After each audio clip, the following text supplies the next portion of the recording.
지난 한 주간 제가 한 주간 잘 쉬었습니다. 설교를 안 했더니 일부 예배 때 목이 잠겨가지고 오히려 혼났습니다. 이제 좀 풀린 것 같은데요. 이스라엘의 대제사장 안나스에게 예수님께서 끌려가셨고 신문을 받으셨죠. 24절에 보시면은 그 후에 가야바 대제사장에게로 보내졌다, 그렇게 기록을 합니다. 그런데 오늘 이 요한복음의 저자인 사도 요한은 가야바 앞에서 신문당하신 내용이 생략되어 있습니다. 그리고 28절에 보시면 빌라도 총독에게 가셔서 신문당한 장면이 오늘 본문의 내용입니다. 오늘 본문을 우리가 살펴보기에 앞서서 그럼 예수님께서 그해 대제사장인 가야바에게 가서 어떤 신문을 받으셨는지 보겠습니다. 이 가야바 대제사장은 그 해의 이스라엘의 대제사장이고 요한복음 18장 14절에서 본 것처럼 예수님을 신문하기도 전에 예수님을 죽이기로 작정했어요. 그래서 그는 이런 말을 했습니다. 한 사람이 우리 민족을 위해서 죽어야 된다. 이거는 예수님의 십자가의 대속을 염두에 둔 것이 아니라 자기들의 자리를 위협한다고 생각을 하고 예수님을 없애려고 미리 그런 말을 한 것입니다. 예수님은 지금 이 땅에서 가장 거룩한 나라, 정의와 공의를 행해야 될 이스라엘 나라의 지도자, 재판을 하는 지도자 앞에 서 있습니다. 그러면은 가장 거룩하고 가장 정의롭고 공의로운 재판을 받으셔야 되는데 오히려 거꾸로 가장 불법적이고 정의가 왜곡된 그런 신문과 재판을 받고 계십니다. 이스라엘의 영적인 지도자들은 모여서 어떤 일을 했을까요? 마태복음 26장 59절에서 61절 말씀을 보시면 대제사장들과 온 공회가 예수를 죽이려고 그를 칠 거짓 증거를 찾으매. 자, 여기 거짓 증거를 찾는다. 그 다음에 보면은 거짓 증인이 많이 왔으나 얻지 못하더니 후에 두 사람이 와서 이르되 이 사람의 말이 내가 하나님의 성전을 헐고 사흘 동안에 지을 수 있다 하더라 하니 그랬어요. 참 이상한 일이 아닙니까? 재판을 하려면은 그 사건, 그 일에 대하여, 그 사람에 대하여 가장 잘 아는 그런 사람을 찾아야 되는 것이고, 또 물론 원고와 피고의 입장이 다르겠죠? 그런데 이들은 아예 처음부터 거짓 증거를 할 거짓 증인을 찾았다. 이렇게 성경은 기록을 하고 있습니다. 진리 되시는 예수님을 대적하기 위하여 거짓된 사람들을 동원시키려고 하고 있습니다. 여러분, 원조란 말을 아시죠? 원조. 주로 식당에서 많이 씁니다. 무엇의 원조. 거짓말의 원조는 누구일까요? 에덴 동산의 뱀입니다. 뱀의 배후에는 마귀 사탄이 있다는 것을 우리는 다 알고 있어요. 이처럼 마귀와 사탄은 거짓말을 하게 합니다. 저와 여러분들도 살다가 보면은 어떤 난처한 입장에 처할 때에 요거 그냥 살짝만 거짓말을 하면은 이게 무슨 큰 죄가 되겠느냐, 그럴 때가 있을 거예요. 우리는 새빨간 거짓말을 하든 새하얀 거짓말을 하든 거짓말을 하면 안 돼요. 그때마다 거짓의 아비는 사탄이요 마귀다. 내가 거짓말하면은 내가 사탄과 마귀를 따르는 자가 된다. 그런 생각을 하고 거짓을 멀리해야 돼요. 그런데 이스라엘 영적인 지도자들, 종교 지도자들 할 것 없이 거짓 증인을 찾아서 예수님을 고발하고 죽이려고 했다는 것입니다. 지금 두 사람이 나중에 와서 말하기를 저 사람이 성전을 헐면은 사흘 만에 짓는다고 했습니다. 그것을 지금 예수님이 잘못한 일이라고 와서 증언을 하고 있어요. 여러분, 어떤 지나가는 사람이 제가 있는데 우리 예배당을 보고 예배당을 헐면은 내가 3일 만에 다시 짓겠다, 그렇게 말했다고 합시다. 제가 기분은 나쁘겠죠. 제가 목사니까. 그렇다고 해서 그 사람을 사회법정에 저 사람이 감히 예배당을 헐고 3일 만에 짓는다고 했습니다, 그러니 벌을 내려주십시오, 그렇게 고발할 수 있어요? 또 하나님께 하나님, 저 사람이 감히 예배당을 무너뜨리면 3일 만에 짓는다고 했습니다, 저 사람에게 벌을 주십시오, 그렇게 제가 기도할 수 있겠습니까? 그냥 제 마음속으로 참 저 사람 참 안 됐구나, 정신이 좀 온전치 못하구나, 그렇게 생각하고 지나갈 일이에요. 물론 예수님은 예수님의 몸을 앞으로 십자가에 못 박혀 저들이 예수님의 뭘 죽일 때에 3일 만에 부활한다는 것을 비유적으로 말씀한 거예요. 저들이 영적으로 캄캄하고 아무것도 모르기 때문에 그것을 깨닫지 못한 것이죠. 어떻게 그것이 신성모독죄가 되며 예수님이 사형에 해당될 만한 일이 되는 것입니까? 그러니 그런 말 역시 아무런 효력을 발휘할 수 없는 거예요, 재판장에서는. 마태복음 26장 63절에 보시면은 앞에 본 말씀 조금 지나서 이어지는데요. 예수께서 침묵하시거늘 대제사장이 이르되 내가 너로 살아계신 하나님께 맹세하게 하노니 내가 하나님의 아들 그리스도인지 우리에게 말하라. 예수님에게 이 가야바가 예수님에게 어떤 대답을 강요하고 있습니다. 그러면서 하나님께 맹세하라. 이것이 유대인들의 통상적인 수법이에요. 맹세하지 말라고 예수님이 말씀을 하셨을 정도로 그들은 하늘을 두고 하나님을 두고 맹세하게 했습니다. 그런데 가야바는 맹세에 대한 반복과 확인 없이 예수님의 대답을 그대로 받아들이죠. 그리고 마태복음 26장 65절에 보시면은 이에 대제사장이 자기 옷을 찢으며 이르되 그가 신성모독하는 말을 하였으니 어찌 더 증인을 요구하리요. 보라, 너희가 지금 이 신성모독하는 말을 들었도다 그랬어요. 더 이상 증인이 필요 없다는 거예요. 저 예수가 지금 신성모독을 했다. 이미 재판은 끝난 것입니다. 가야바는 군중들에게 묻습니다. 너희의 생각은 어떠하냐? 대답하라. 군중들이 그는 사형에 해당한다고 대답을 합니다. 그러자 사람들이 예수님의 얼굴에 침을 뱉고 주먹으로 치고 손바닥으로 때렸습니다. 그러면서 하는 말이 네가 그리스도냐? 그리스도면은 우리에게 선지자 노릇을 해보라. 너를 때린 자가 누구인지 말하라. 그렇게 조롱하며 예수님을 폭행했습니다. 그 후에 대제사장들과 장로들은 예수를 죽이기로 의논하고 결박하여 빌라도 총독에게 넘겼습니다. 예수님은 이처럼 가야바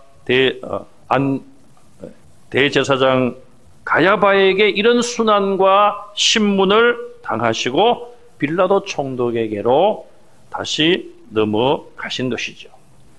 이렇게 함으로써 마가복음 10장 33절 이하에 예수님의 말씀이 성취가 됩니다. 예수님이 하신 말씀은 무엇입니까? 인자가 대제사장들과 서기관들에게 넘겨짐에 그들이 죽이기로 결의하고 이방인들에게 넘겨주겠고 그들은 능욕하며 침뱉으며 채찍질하고 죽일 것이라. 예수님이 자신의 죽음에 대하여 사전에 말씀하신 이 내용들이 하나씩 이루어지고 있습니다.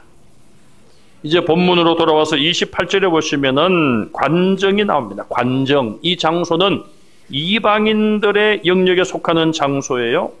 그래서 예수님을 끌고 왔지만은 이 관정에 그들이 유대인들이 들어가게 되면 이방인들이 가야 될 자리에 자기들이 들어가기 때문에 우리말로 하면은 부정탄다. 그래서 관정에 들어가지 않았습니다. 자, 이것이 얼마나 모순된 일입니까? 6월절이 다가와서 이제 자기들은 몸을 거룩하게 해야 되는데 이방인들이 있는 관정에는 그래서 들어가지 않아요. 그런데 그들의 마음과 생각과 지금 하는 행동은 무엇입니까? 죄 없는 하나님의 아들 메시아로 오신 그 예수님을 말도 안 되는 그런 죄목으로 몰아가며 죽이려고 하고 있는 것이죠. 재판이나 신문의 모든 과정이 불법적인 것이고 바르지 못한 방법으로 예수님을 재판하여 어떻게 해서든지 죽이려고 하고 있습니다. 이것이 얼마나 잘못된 이율배반적인 행동인 것을 알 수 있습니다. 그래서 예수님은 마태복음 23장 27절 이하에 이렇게 말씀하셨죠. 화 있을진저 외식한다. 여러분, 이 외식이란 말은 식당에 가서 밥 먹는 게 외식이 아니죠. 극과 속이 다르다는 거예요. 서기관들과 바리새인들이요, 회칠한 무덤 같으니. 자, 무덤이 무섭죠, 사실은. 근데 사실은 또 안 무서워야 되는 게 무덤인데요.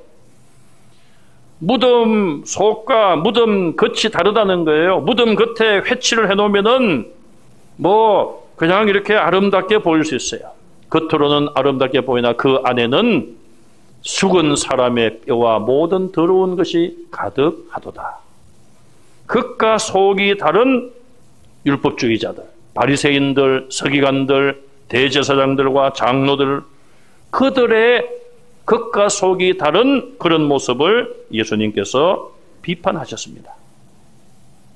이스라엘의 지도자들은 하나님을 두려워하는 것이 아니라 사람들의 눈에 자기들의 선한 모습을 보이기 위하여 마음과 행동이 다른 그런 삶을 살았어요. 천사의 탈을 쓴 사탄 같은 모습으로 살았다는 것이죠. 그러자 빌라도는 29절에 새벽 시간이었지만 자기가 밖으로 나가서 신문을 시작합니다.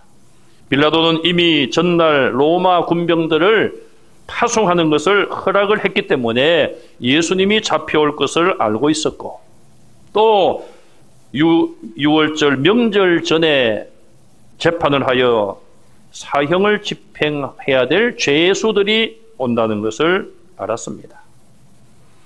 빌라도는 먼저 예수님을 끌고 온 이스라엘의 지도자들에게 묻습니다. 너희가 무슨 일로 이 사람을 내게 끌고 왔느냐? 다시 말하면 공식적인 고소장을 요구하고 있습니다. 문서가 없다면은 구두로라도 이 사람이 이런 죄를 지어서 우리가 잡아왔습니다. 말을 해야 된다는 것이죠. 그러자 그들의 대답은 무엇입니까? 빌라도 총독의 이런 질문이 기분이 안 좋게 그들이 받아들이면서 하는 말이 30절에 이 사람이 행악자가 아니면 우리가 당신에게 넘기지 않았을 것이다. 이 말 속에는 두 가지 의미가 있습니다. 이 사람은 행악자, 악을 행한 죄인이라는 거예요.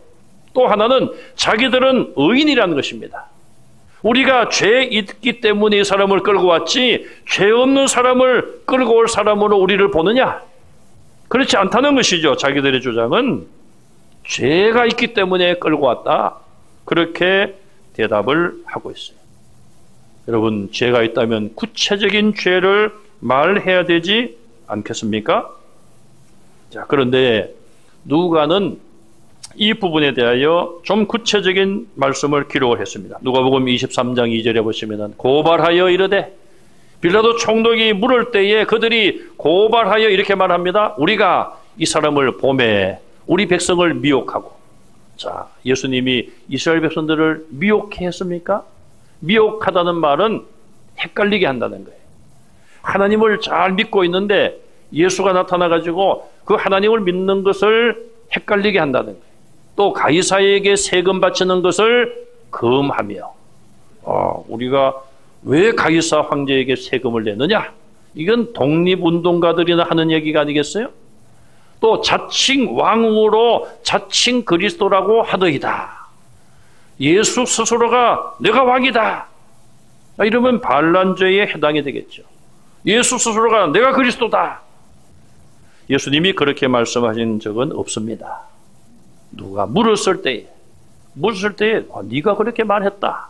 그렇게 말씀하신 적은 있습니다. 그러나 예수님이 왕으로 말씀을 하셨다고 하더라도 정치적인 왕이 아니라 이스라엘의 왕이 아니라 만왕의 왕으로 이 땅에 오신 것이죠. 자, 이들의 고발을 우리가 지금 보았습니다. 이 사람이 우리 백성들을 미혹시키고 있습니다. 미혹하다는 것 잘못된 것 아닙니까?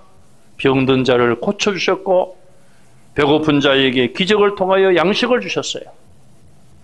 소외되고 외로운 자를 찾아가서 복음을 전하고 하나님을 가르쳐 주신 분이에요. 또 이 사람이 가이사에게 세금 내는 것을 금지했습니다.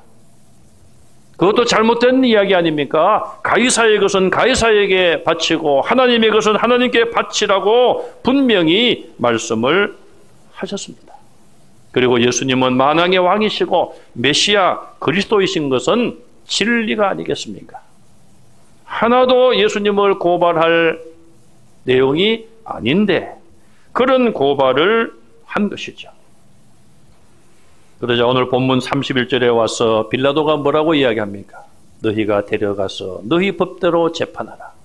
빌라도가 고발의 내용을 들어보니 하나도 로마의 법으로 재판할 필요가 없는 거예요. 또 자칭 왕이라고 그랬다? 로마가 임명한 왕이 있는데 예수 스스로가 왕이라고 했다?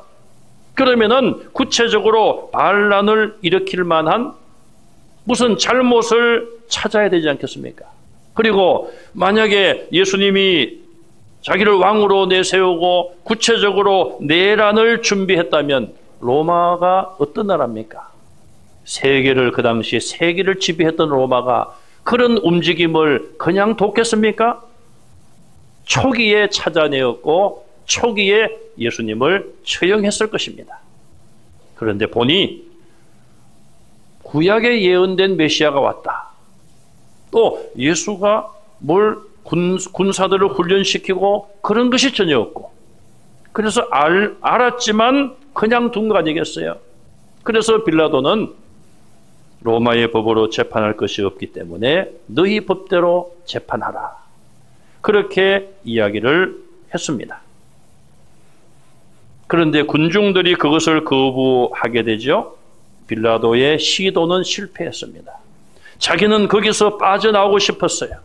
예수님에 대한 문제를 재판하고 싶지 않았습니다. 또 자기 아내가 꿈을 꾸고 사람을 보내서 여보, 내가 꿈을 꾸었는데 저 예수 때문에 내가 고생을 했으니 저 예수에 대한 재판은 관여하지 마시오. 그래서 관여하지 않으려고 했는데 군중들의 반응 때문에 실패하고 말았습니다. 이런 상황에 대해서 누가는 사도행전 4장 27절 이하에 이렇게 기록을 했습니다. 과연 헤롯과 본디오 빌라도는 이방인과 이스라엘 백성과 합세하여, 자 여기 보세요. 유대인들이 그렇게 멸시하고 천대했던 이방인들인데 그 이방인 빌라도 총독에 의해서 지금 통치를 받고 있고 또 그들의 힘을 빌려 합세하여 하나님께서 기름 부으신 메시아입니다. 메시아 그리스도 거룩한 종 예수를 거슬러 하나님의 권능과 뜻대로 이루려고 예정하신 그것을 행하려고 이 성에 모였나이다. 그들이 지금 왜 예수님을 끌고 와서 모여서 예수님을 고발하는지 결국은 모든 하나님의 뜻을 이루고 구약의 예언을 이루기 위해서임을 기록을 했지요. 이스라엘 유대교의 지도자들은 이스라엘의 지도자가 판결을 내리는 것이 아니라 로마가 세운 빌라도 총독 로마의 판결이 필요할 것이고 로마의 판결, 그걸 빌려서 예수님을 죽이려고 합니다. 이것 역시 구약의 예언의 성취입니다. 창세기 49장 10절 말씀을 보시면 규는 통치자를 상징하는 지휘봉, 혹은 지팡이 그런 거예요. 뒤에 보시면은 규가 유다를 떠나지 아니하며 통치자의 지팡이가, 이 규나 통치자의 지팡이는 같은 말입니다. 그 발 사이에서 떠나지 아니하기를 실로가 오시기까지 이르리니. 자, 여기 보면 실로는 메시아를 뜻합니다.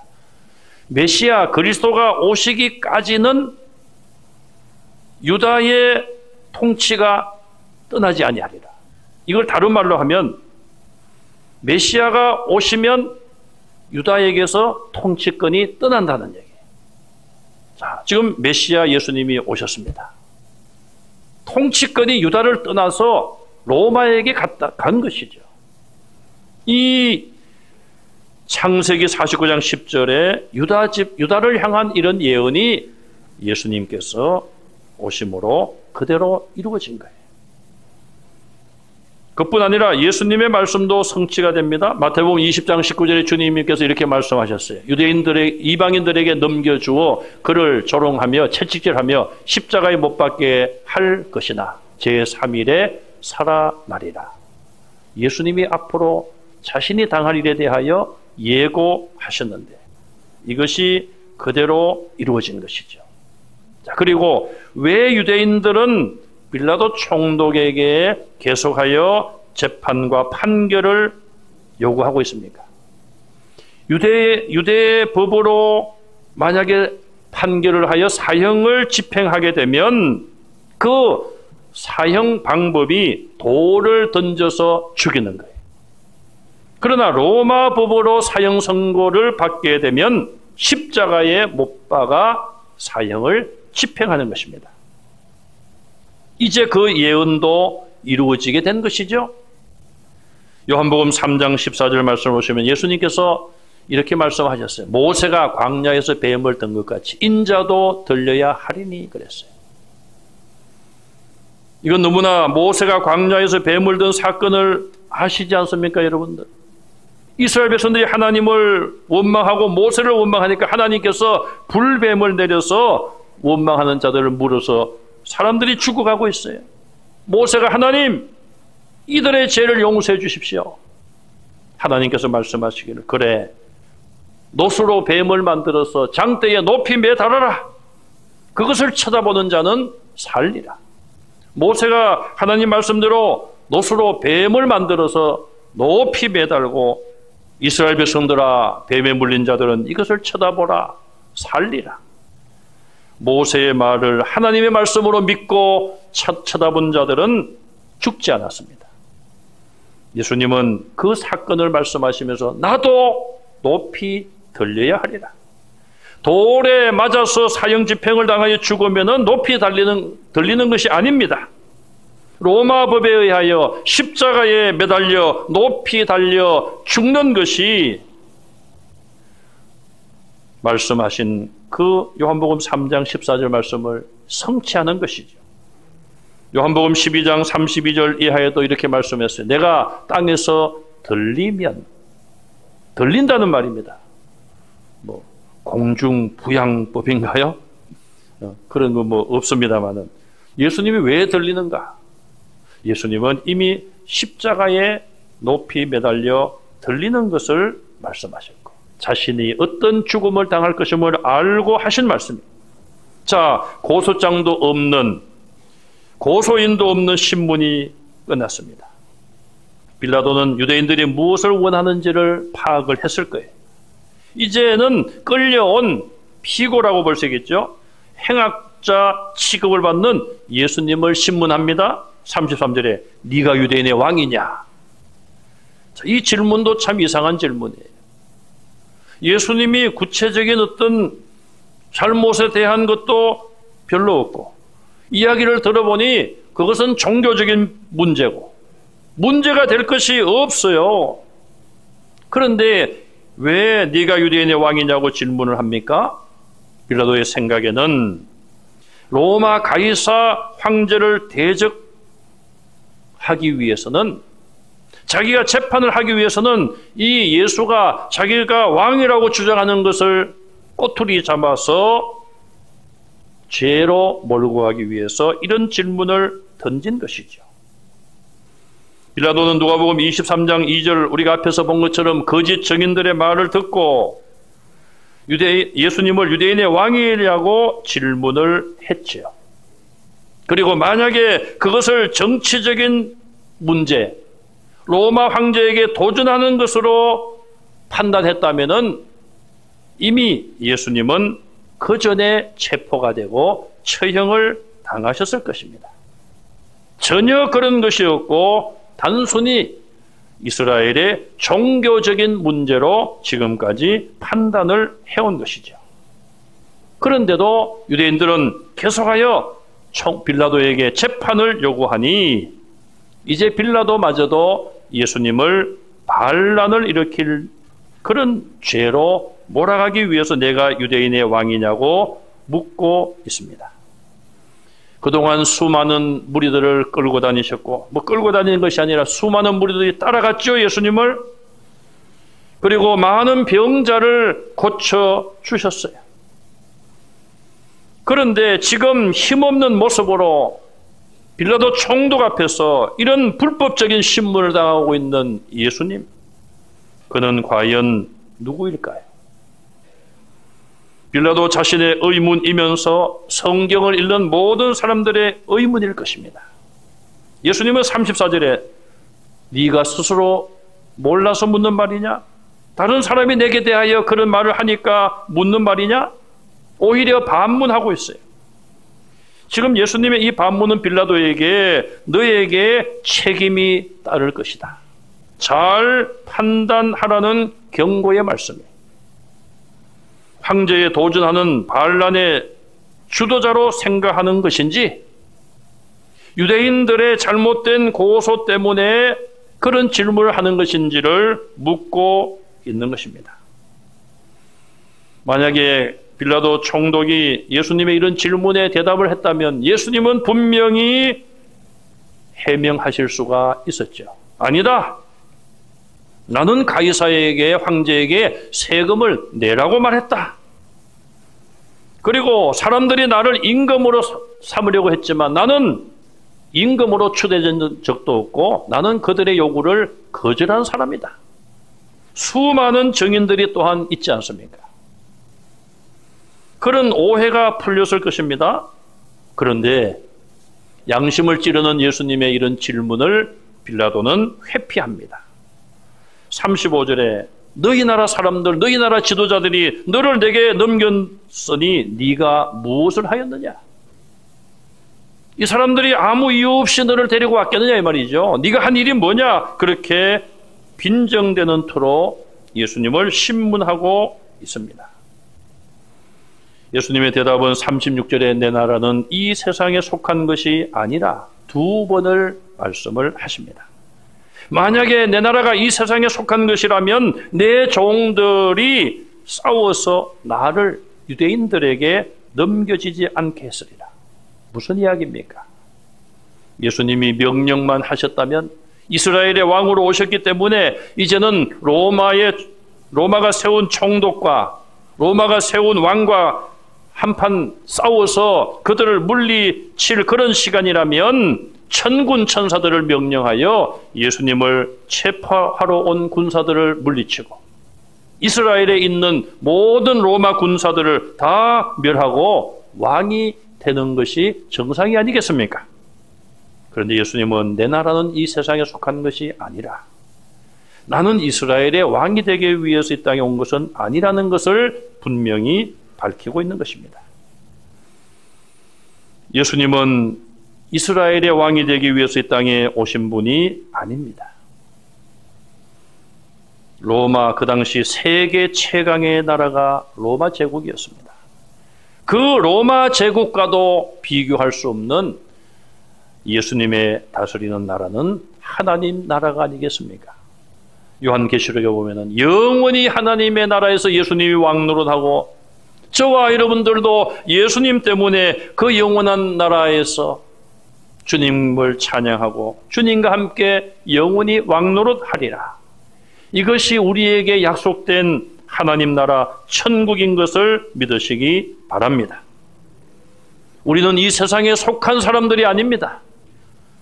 이 세상에 속한 대한민국이라는 나라에 우리가 살고 있지만 영원히 살 것이 아니고, 그러므로 하나님 나라, 주님이 오실 그날에 하나님 나라에서 천국 시민권을 받고 천국 백성으로 영원히 살 줄로 믿습니다. 우리는 하나님 나라에 속한 천국 시민으로 살아가야 돼요. 그래서 마태복음 5장, 6장, 7장 산상보훈을 천국 시민의 생활 규칙이라고 말하고 있습니다. 그걸 보면 우리가 정말 실천하기 어려워요. 너를 욕하는 자를 축복하고 너를 저주하는 자를 위해서 기도하고 내 원수를 내 몸과 같이 사랑하라. 아유, 그걸 어떻게 합니까, 여러분? 때로는 내 가족도 내 몸처럼 사랑하지 못하는데 어떻게 나를 원수로 여기는 사람을 어떻게 용서하고 내 몸과 같이 사랑하고 아낄 수 있다는 것입니까? 세상 나라에 속한 사람들은 못합니다. 그러나 우리는 대한민국에 속했을 뿐 아니라 영원한 천국에 속한 천국 시민이기 때문에 그렇게 살아야 돼요. 왜? 천국에서 그런 사람들이 영원히 그렇게 살기 때문에 이 땅에서도 그런 연습을 하고 때로는 실패하겠지만 하나님의 도우심으로 마태복음 5장, 6장, 7장 천국 시민의 헌장을 마음에 새기고 그렇게 사는 노력을 하나님의 도움을 받아 해야 된다는 것이죠. 예수님이 그런 길을 가셨고 예수님이 그렇게 사셨기 때문에 저와 여러분들도 주님을 따라 주님을 본받는 여러분들이 되시기를 바랍니다. 자, 네가 무엇을 하였느냐? 예수님이 하신 일을 정말 모르고 묻는 것입니까? 마태복음 11장 3절에서 5절에 보시면은 사도 요한이 제자들을 예수님께 보냈습니다. 그래서 사도 요한도 궁금한 거예요, 지금. 요한은 지금 옥에 갇혀 있는데, 어떤 분이 그냥 놀라운 일들을 행하고, 그래서 제자들을 보내서 질문하고 있습니다. 예수께 여짜오되 오실 그이가 당신이 오니까 우리가 다른 일을 기다리오리이까? 예수께서 대답하여 이르시되, 예수님이 요한의 제자들에게 대답하신 것입니다. 너희가 가서 듣고 보는 것을 요한에게 알리되 맹인이 보며. 자, 앞을 못 보는 사람이 예수님을 통해서 보게 되었어요. 못 걷는 사람이 걷게 되었어요. 나병 환자가 깨끗하게 나았어요. 못 듣는 자가 들으며 죽은 자가 살아나 가난한 자에게 복음이 전파된다 하라. 이사야 선지자를 통하여 메시아가 오면 이렇게 될 것이다. 그 모든 예언된 것을 예수님이 지금 다 이루고 계시는 거예요. 이것이 예수님이 하신 일이에요. 여기에 무슨 가이사를 대적하고 로마에게 대적하여 반란을 일으킬 만한 그런 요소가 어디에 있습니까? 하나도 없습니다. 그럼에도 불구하고 빌라도 총독도 그렇고 이스라엘의 지도자들도 예수님을 그런 죄로 몰고 가고 있습니다. 그러자 빌라도가 37절에 이제는 그러면 네가 왕이 아니냐? 처음엔 네가 왕이냐 물었다가 이제는 네가 왕이 아니냐라고 묻고 있습니다. 예수님이 로마 황제에게 대적한 것이 아닌 것이 확인이 된 것이죠. 예수님의 대답은 무엇입니까? 내 말과 같이 내가 왕이다. 내가 이를 위하여 태어났고 이를 위하여 이 세상에 왔다. 곧 진리를 증언하러 왔다. 진리에 속한 자는 내 음성을 듣는다. 이 말 역시 영적으로 캄캄한 자들은 알 수 없는 말씀이지요. 이에 대하여 사도 바울은 디모데전서 6장 13절에 이렇게 기록을 합니다. 만물을 살게 하신 하나님 앞과 본디오 빌라도를 향하여 선한 증거를 하신 그리스도 예수 앞에서 예수님의 이 증은 빌라도 총독 앞에서 하신 말씀을 선한 증언을 하셨다. 이렇게 바울은 기록을 하고 있습니다. 이스라엘은 예수님을 배척했지만 예수님은 그들의 왕이실 뿐 아니라 만왕의 왕이시고, 농부들은 주님을 죽이려고 했지만 예수님은 포도원의 상속자였습니다. 그의 나라의 시민들이 그를 거절하고 그의 통치를 거절했지만 주님은 하나님 나라의 영원한 왕이십니다. 예수님의 말씀을 듣는 빌라도가 진리가 뭐냐고 묻습니다. 그리고 예수님의 대답을 기다리지도 않고 예수님을 떠나서 유대인들에게 갑니다. 나는 그에게서 아무런 죄도 찾지 못하겠다. 여러분, 빌라도 총독이 예수님을 신문해 보니까 아무런 죄가 없어요. 그러면은 나는 그를 석방한다, 무죄다 명령을 하면 되는 거예요. 그런데 유대교 지도자들의 눈치를 보고 그들에게 가서 이야기를 합니다. 6월절이면 특사가 있는데, 죄인 한 사람을 풀어주는 일이 있는데 이 예수를 풀어주면 안 되겠느냐? 너희들의 왕이라고 그렇게 고소를 하는데 너희들의 왕이니까 너희가 원하면 풀어주겠다는 이야기예요. 여러분, 이 말도 얼마나 모순입니까? 왜? 예수님은 분명히 자기 말로 죄가 없다고 그랬어요. 그럼 그냥 고소를 기각시키고 예수님을 풀어주면 되는 거예요. 그런데 다른 죄수들과 똑같이, 판결받은 죄수들과 똑같이 취급을 하면서 6월절 특사 때 예수를 풀어주면 너희들이 좋지 않겠느냐? 그렇게 묻고 있는 것이죠. 그러자 사람들은 이 사람이 아니라 바라바를 풀어주시오. 여러분, 바라바가 누구입니까? 강도예요, 강도. 그리고 그는 이미 모든 재판을 통하여 죄가 확인되고 형벌이 확인된 사람이에요. 확정된 사람이에요. 어떻게 죄 없는 예수님을 그들과 똑같이 취급을 하고, 아니 그들보다 못하게 취급을 하는 것입니까? 바라바라는 이름은 아버지의 아들이란 뜻이에요. 별 이름이 다 있죠. 다 아버지의 아들이지 그러면 누구의 아들입니까? 바라바, 아버지의 아들이다. 인간 아버지의 아들로서 강도를 행하고 죽을 죄를 지은 이 죄인은 풀어주고, 하나님의 아들, 죄 없는 거룩한 예수님은 풀어주지 말라고 하나님을 믿고 있다는 이스라엘 백성들이 지금 외치고 있는 것입니다. 예수님은 이렇게 한 걸음 한 걸음 죽음의 길, 십자가의 길을 향하여 다가서고 계십니다. 이 모든 과정이 정말 하나도 어김없이 구약의 예언들과 예수님이 미리 하신 모든 말씀을 정확하게 성취하고 있습니다. 죄 없는 예수님이시지만 우리를 구원하시고자 하는 그 사랑을 십자가에 못 박히심으로 실천하셨어요.